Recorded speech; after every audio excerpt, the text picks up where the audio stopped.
Even if she hadn't been the last person to walk through the turnstile at Warren Street Tube Station, Jack Barker would have noticed the tall, slender woman in the navy blue, thigh-length jacket, with a matching pleated skirt short enough to reveal a well-turned ankle. She had what his old mother would have called bearing, a way of walking, with her shoulders back and head held high as she pulled on her black gloves while managing to hold on to a somewhat battered black document case. "Old money," muttered Jack to himself. "Stuck-up piece of nonsense." Jack expected the woman to pass him by, so he stamped his feet in a vain attempt to banish the sharp needles of cold creeping up through his hobnailed boots. He fanned a half-dozen copies of the Daily Express over one arm, anticipating a taxicab screeching to a halt and a hand reaching out with the requisite coins. "Oh, stop! May I have an express, please, love?" appealed a voice as smooth as spooned treacle.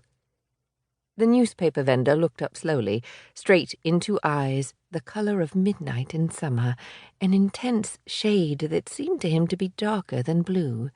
She held out her money. "Of course, miss. Here you are.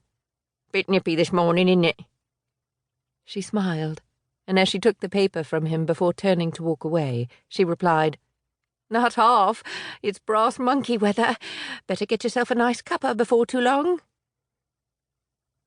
Jack couldn't have told you why he watched the woman walk all the way down Warren Street toward Fitzroy Square. But he did know one thing.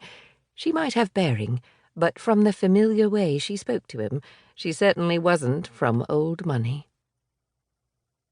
At the end of Warren Street, Maisie Dobbs stopped in front of the black front door of a somewhat run-down Georgian terraced house, tucked the Daily Express under her left arm, carefully opened her document case, and took out an envelope containing a letter from her landlord and 2 keys.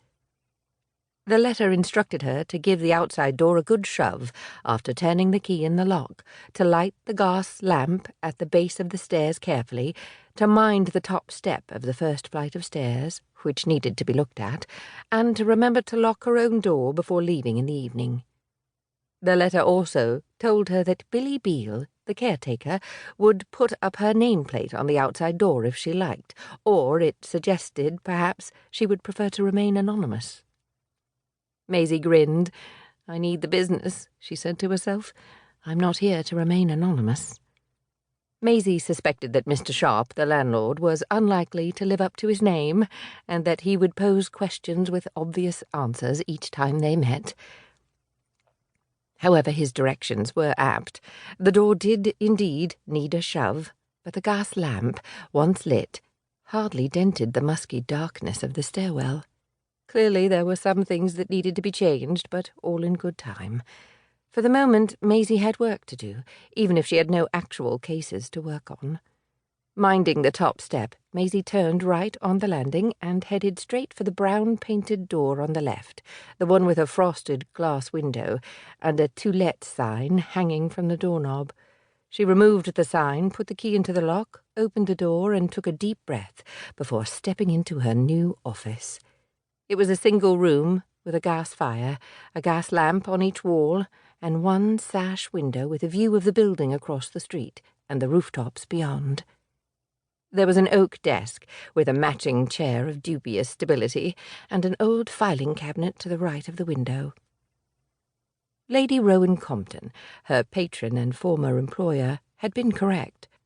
Warren Street wasn't a particularly salubrious area, but if she played her cards right, Maisie could afford the rent and have some money left over from the sum she had allowed herself to take from her savings.